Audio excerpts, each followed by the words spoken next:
in their existing bottles or other containers at their doorstep. Get your home care liquids delivered in a package-free manner at your doors. So, yeah. Thank you so much for having me. Better? Yes. So, thank you so much for having me. Thanks, so sorry that I was a bit late, got stuck in traffic. So, I will start. Does anyone have a bottle of water over here before we can start? Okay. So, what do you think happens to this water bottle once you are done with it? Any answers? Reuse, Yeah. recycle. For example, okay, so usually how it happens, if you're lucky enough, once, who is this bottle? Ayan. Okay, Ayan, right? So let's say Ayan is done with this bottle, he'll probably throw it off once it's broken or broken wear and tear, right? So this will ultimately end up into a landfill or our oceans. And what do you think happens right after that? No, it just floats. Yeah, if it's in the ocean, it just keeps on floating, or someone would collect it ideally. Or the next thing that would happen is it will end up into a landfill where it will stay for at least 700 to 800 years. It will take at least around that period of time to decompose it. And during that period of time, it will start losing all the toxins in the soil, which will hamper the ecology of the soil. So that is what we are trying to eliminate by refillable.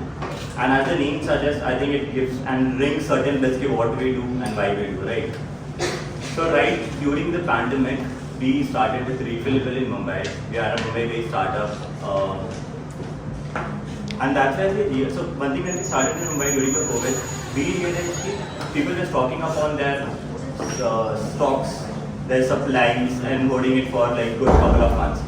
And with waste management hampering, people not coming to pick up your waste due to COVID restrictions, that's when a ton of plastic, either it was bottles, packaging products, single-use plastic, were just being stuck at your home. So that's why we said we can eliminate it by refilling the same container. You guys might remember at your early childhood, you guys might get Pepsi, Thumbs Up in all those glass bottles. So how it used to happen, you used to give a certain deposit if you want to take that bottle to your home. And once you give the bottle back, you get a deposit back. The company collects it, washes it, and reuses it again. So that was the ideal solution. But PET bottles becoming cheaper and far more accessible, the whole industry shifted to that, which started and becoming a huge problem because PET bottles and single-use plastic are not recyclable. They are recyclable, but in most of the scenarios, that does not happen necessarily. So we started doing this with house care liquids. So anything that could be your dish, floor cleaner, hand wash, we started refilling all those. So the whole idea is not to only eradicate plastic, but also eliminate all the harmful substances which are packaged in your product. So for example, hand wash, dish wash or floor cleaner is not something which is made purely out of 100% natural ingredients. Certain type of acids, chemicals have been used. Obviously, you want your house to be clean, you need to use a certain type of X chemical. So the idea is to be, right now we have somewhere around 7 to 8 brands on our platform. But the whole idea is to corporate and get more brands on board who are doing stuff within the same space. So we've got multiple brands for completely natural and organic. So for example, you can use the same product which is pet safe, toddler safe, so there's no harmful reaction on the substance that you might be using or someone to your house. And the whole journey, how it happens, I'll just explain. You can place an order to us. We've got this refillable van, I'm not sure if you guys have seen it. It comes to your doorstep like a normal e-commerce delivery, and you bring your own bottle. And we refill the same bottle again and again. So imagining you bought a bottle of hand wash and you keep on refilling it till the time you want to use it. You don't have to throw it, get a new bottle. So that is what we are doing. I think that's self-explanatory. And so this is how Refillable started, and we have been, like as you guys know, we started in Mumbai. Right now we are in 7 cities, Mumbai, Pune, Surat, Bangalore, Lucknow, and we are also launching in Chennai and Trivandrum. So there has been a ton of good response, hopefully that's a good thing. But also by expanding into multiple cities, we faced a ton of problems. Like for example, Mumbai, like not to demean anyone, but it's a very acknowledgeable or crowd who is well educated in terms of what's happening with pollution and stuff. I cannot product and pitch the same product in Lucknow. I might face XYZ problem. People are not far more accustomed to using the same brands or the same kind of services. So there have been multiple challenges. Then we launched it to Bangalore, Surat, because these are tier 2 cities, Surat, Lucknow, Pune. So there have been multiple problems. So it's a process where we figure on what might work for an X geography or an X market. So that's one thing that we have been working on. We realize it's a very tough job to crack. So something that is working in Mumbai might not work in Pune or Surat. So that's one.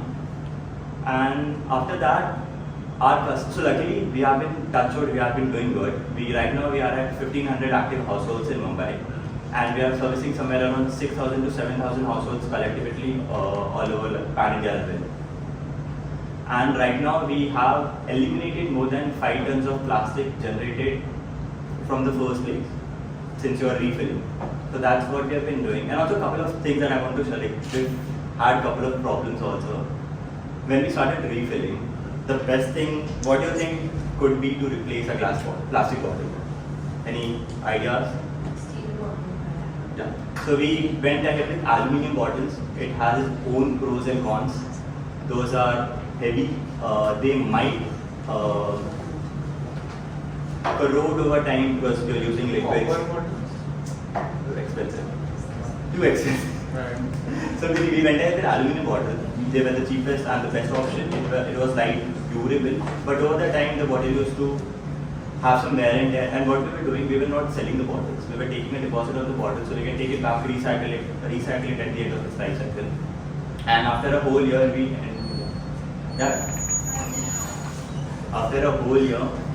ended up with a ton of aluminium bottles that we were not supposed, like we had no idea on what to do with them. So we started recycling them, and that's why we shifted from to aluminium bottles to glass bottles. And with glass, it has its own pros and it has its own cons. It's fragile, it's slippery in your washroom or basin wherever you might use it. And we had a ton of complaints with them breaking it and collecting it back. Too much of hassle. So there's this one quote, there's this one quote that is very close to me. If you cannot make friends with if you cannot beat your enemy, make friends. Correct. Make friends with them. So what we are doing is for refillable, for example, I need to service Delhi. We are not in Delhi as of now. I cannot service Delhi because I don't have any presence. I don't have a truck who can go door to door and do XYZ stuff. So what we are doing is we are making plastic reusable pouches. It's very contradictory. But do you guys use, I think the best option would be Kisan's ketchup. Those come into a pouch, right? Those are, the pouches are it has its own pros and cons. So for example, those are called refill pouches. And what do? You buy that pouch, refill in your own bottle, and what do you do again? You throw it off. So right now, what we are building is a circular economy. I'm not sure if you guys might have heard about the new ERP, Extended Producer's Responsibility, new EPR. So it states by this Government of India, right after 2025, you have to recycle whatever you're producing at a 10% scale. If those containers, bottles are more than 5 liters, then you have to reuse or recycle 70% of it. And I believe you guys know that already we have a ton of EVs, and what do EVs need to have a working infrastructure? They need chargers. They need a whole infrastructure to support those vehicles. So that's what we're doing. So right now, for example, anything that you might buy from let's keep the FMCG aside. Anything could be your sauces, your paint bottles, anything that comes into a packaging can be repurposed and reused. So the whole idea is you buy anything and we collect it back from the recycler, we wash it and give it back to the brand to refill it. So that's the whole idea of working on this recycle economy. And imagine a world where anything you guys are in good. For example, a sauce can be repurposed and reused. So that's what we are doing. And over the last 6 months, 6 months have been really good for us. We won a global startup challenge with Unilever. So we'll be helping them on their single-use plastic on a global scale. And apart from that, we've also helped Unilever to station refill stations within certain malls and stuff. So right now we have stationed around 6 refill stations in Mahalakshmi Mall, Phoenix Kulla City, one in Mulund. So there are a couple of places where you can get your bottles and you can get their liquids. On a daily average, we dispense 200 liquids from those containers. So I think that pilot is going well. Apart from that, we're also going into retail stores to put up our bottles where the whole give and back thing happens. And yeah, coming back to the recircular economy, that's where the whole thing continues. Anything, for example, you might use an ink cartridge that can be collected, washed, and give it back to the manufacturer. That is what we are doing. And do you guys use e-commerce? Anyone? Can you raise hands? No one? E-commerce? Amazon, Myntra, Nykaa? Everyone, right? Usually all those parcels come in a plastic packaging or a corrugated box. What do you think that happens to that? Either, like, at least for me, I have a very weird thing of collecting cardboard boxes. Is it only me or anyone else? Phones, shoes. You just don't know what to do with it. We collect and just sell it with the newspaper. So, what we are doing, we've got this brand. So, we are building up a brand eco here. Imagine anything that you're ordering is coming into a canvas bag. That, like, once your product has been delivered, that canvas bag would be sent back to the manufacturer to repurpose it again. So that is one thing that we're eliminating, single-use plastic from e-commerce. We're already speaking with Nykaa, we're already speaking with Wow Science and Whole Foods to get our bags used as a shipment packaging. That is what we are doing. Apart from that, we are also, so one thing that we realized, not everyone, or I could say not everyone in the society is very woke about refilling, sustainability, because the people associate all these products with a certain cause, like a premium product. And there's this hindrance, like, should I make the switch? Will it affect my finances and stuff?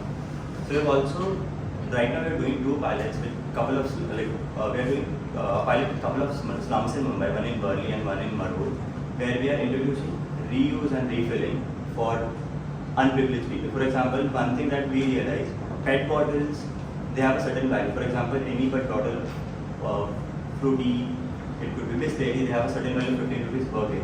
When you get your recycler, he gives you 15 rupees for the 1 kg of accumulated bottle. But if you talk about sachets, single-use packaging, there's no infrastructure to collect it or incentivize to recycle it. It's very difficult. It's called MLP, multi-layer plastic. It has a certain layer of plastic on the front, the design packaging. There's a layer of aluminium in between and the plastic again to keep the product intact. So we're already introducing them on how to reuse and refill. So that is one thing that we're trying. So the whole idea is to create a circular economy where we are working from the journey of a product to the end of its life cycle. For example, as I told that we also might do, like, we are also going ahead with plastic pouches. Over the last years, we've built a whole narrative where plastic is bad. It's like a very 180 degree that we are taking. So for example, how we are going to do is, like, you might order a dishwash, the plastic pouch will be sent to you, we'll collect it back and wash it and reuse it again. And that will happen with every brand that you're working and any products that you might get. So I think that's all about it. If you guys have any questions on how we are doing it, metrics, problems that we face, anyone? Yeah, I do have. So, like, as you have entered a new concept, like, people have already figured out thing ki we are doing this, so we will do this only. So breaking the chain. So how did you actually break the chain of for the consumers? Yeah. It's very difficult. That was the biggest problem that we faced. For example, everyone, I can count on everyone that they might have been using powders at their places. And for laundry, Rin, Ariel, right? And for dishwasher, they might be using Vim, Brill, those kind of things. So, even at my place, when I had to shift my parents from using that powder or that bar soap, hey, let's try this liquid, this works like magic. It was a very huge challenge for me as well. So the whole narrative was like during the last 20-30 years we have been using an X product and shifting from an powder to a liquid had a very mental change. Like you have been using that product. So we kept on pushing up. Obviously, we gave out samples.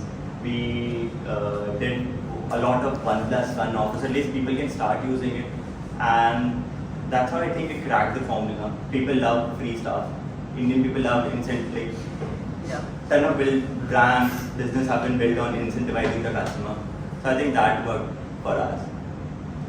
Anything else? Yes. How did you reach out to your first customer? Oh, it was friends, family. It was mostly, one thing was, we started off with a friends, family, and one thing that worked with us, like the whole experience, like it's a truck comes to a door, so it's a very fancy experience.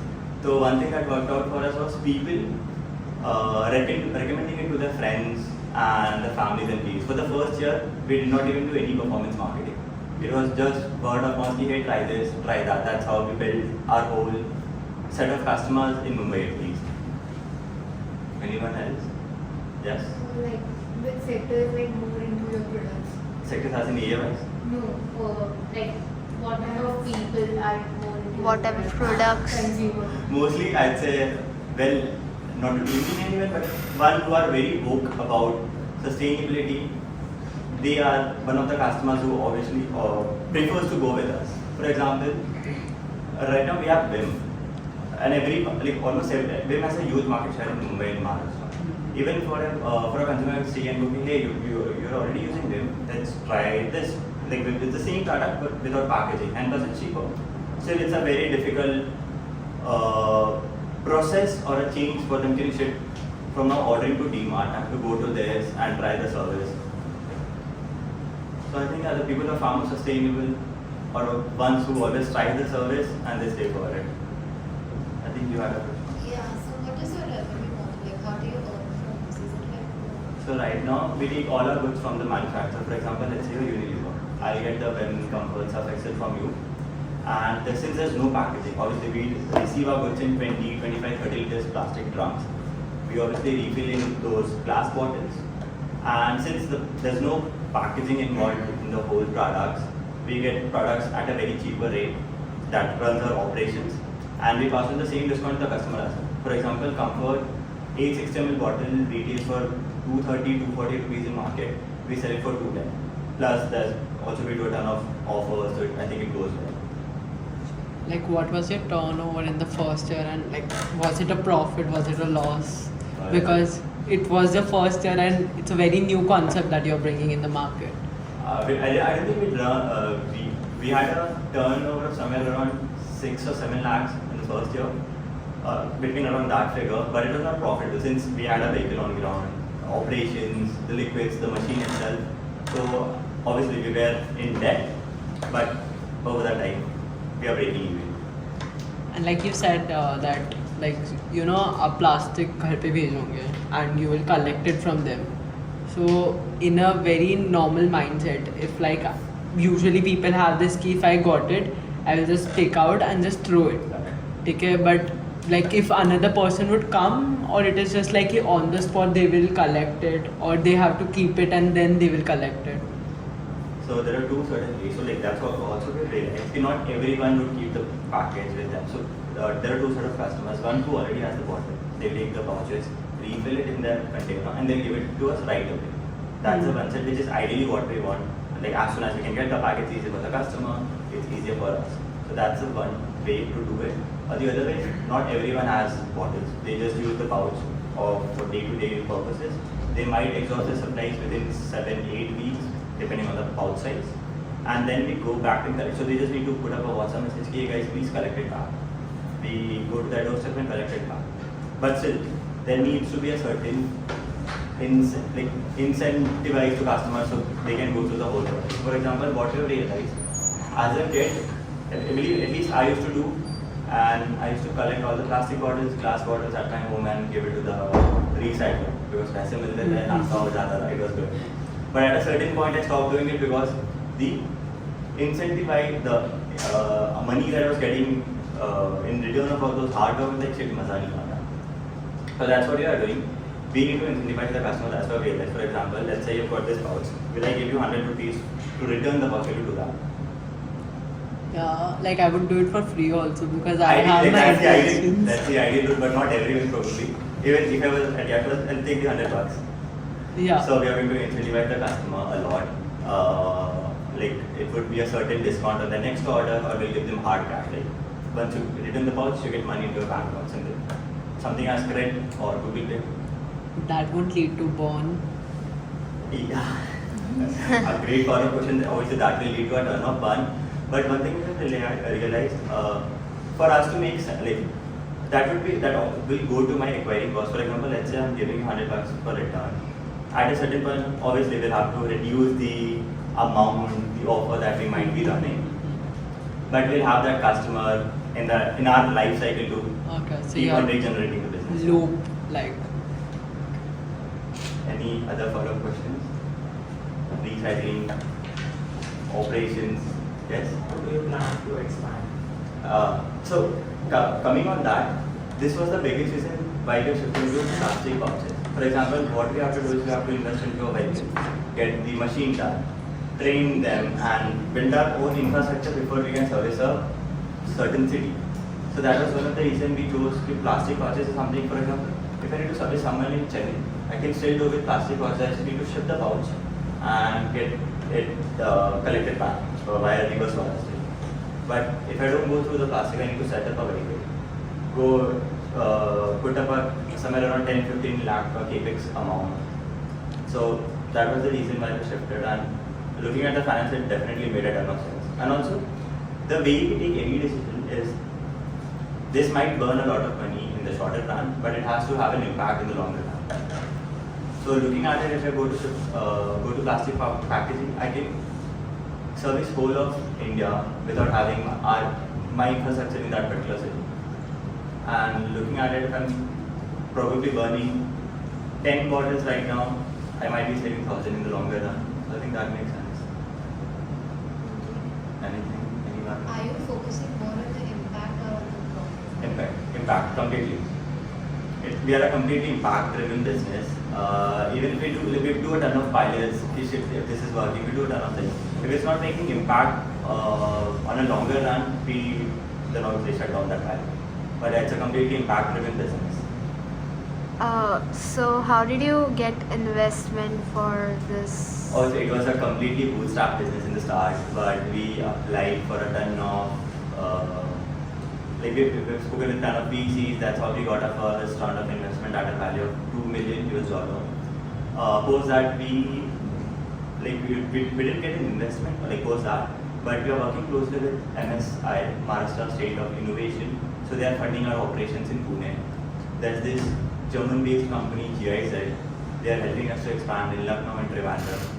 So there are a ton of governments and companies who are working closely with us to obviously reduce their carbon footprint to make their customers go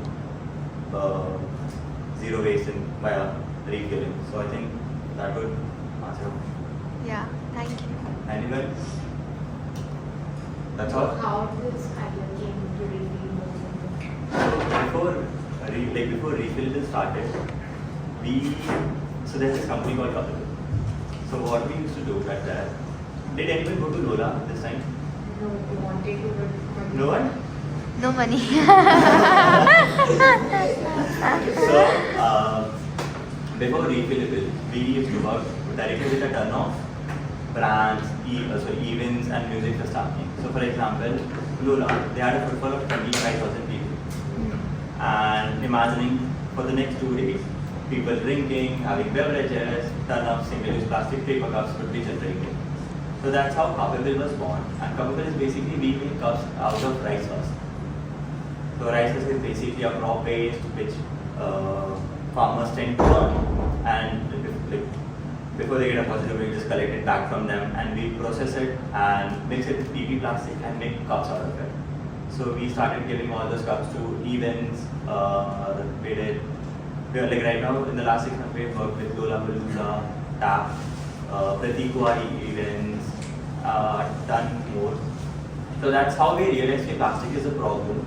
And with Refillable, this would not be a huge thing, that the impact would not be a huge thing, because events only happen at a certain period of time which is October, November, December, January. Then monsoon mein they don't happen. It's a very very seasonal business. And that's why I figured getting into the house of consumer would be something that we can make an impact. So that's how Refillable was born. That's all. One question. How did you manage to bring the MNC company actually on board? They are very hard to work with. Very hard to work with, not gonna lie. So obviously we didn't speak with Unilever I think in the first 1.12 to 14 months. So what we did was there were a ton of companies who were already working in the Singh space, where they are working to reduce plastic, where they are working to promote natural products which are not harmful for oceans and stuff, because all the liquids ends up into water bodies, which is ocean, rivers, things.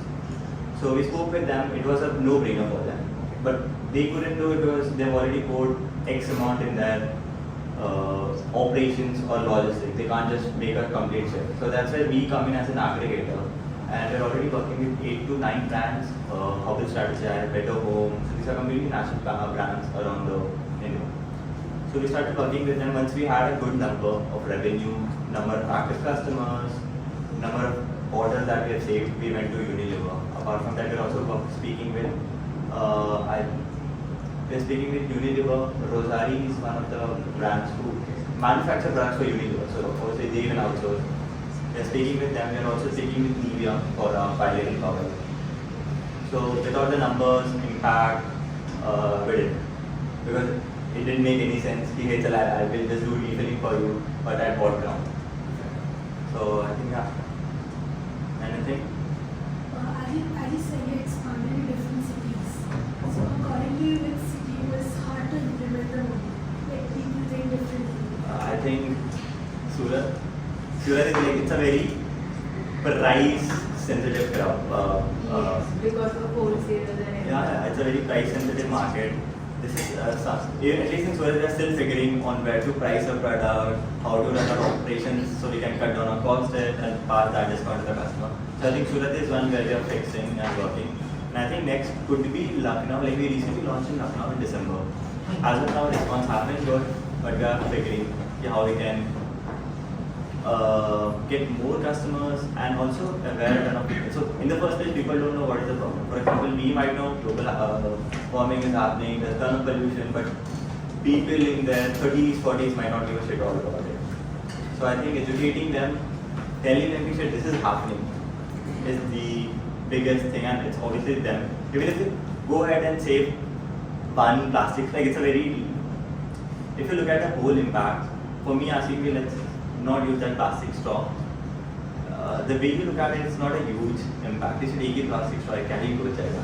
But imagine 7 billion people saying the same thing. It's just one plastic straw. It makes a huge impact. So there are few markets, Lucknow, Surat. Let's see how it goes. It's a easiest city. easiest Mumbai, Bangalore. So one good thing in Bangalore is, and not even in Mumbai. So Bangalore has given all of their waste collection to private companies. And how it happens, if you don't segregate your waste, so waste segregation is a huge problem in India. So for example, anything that has to be recycled needs to be segregated on the source. So usually how it happens, BMC collects those waste, it goes to their waste partners or at their dumping grounds. Random people, rack pickers will come, pick it up and give it to the recycler. So it's a very broken chain. And not even if you segregate, even if you segregate waste at your own space in Mumbai, it will still end up in the same place, because the government doesn't have the infrastructure over here. But in Bangalore, since all the private companies are working on that, they wouldn't collect your waste if it's not segregated.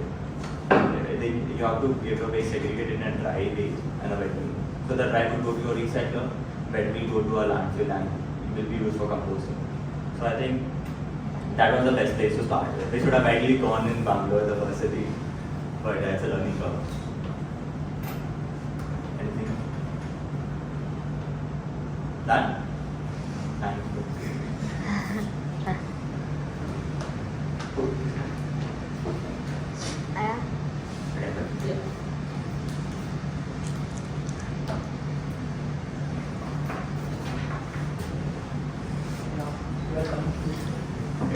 Very good.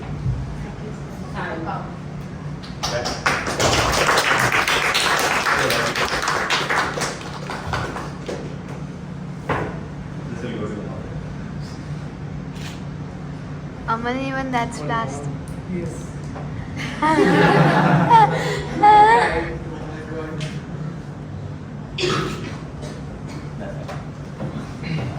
you so much. It was indeed very insightful.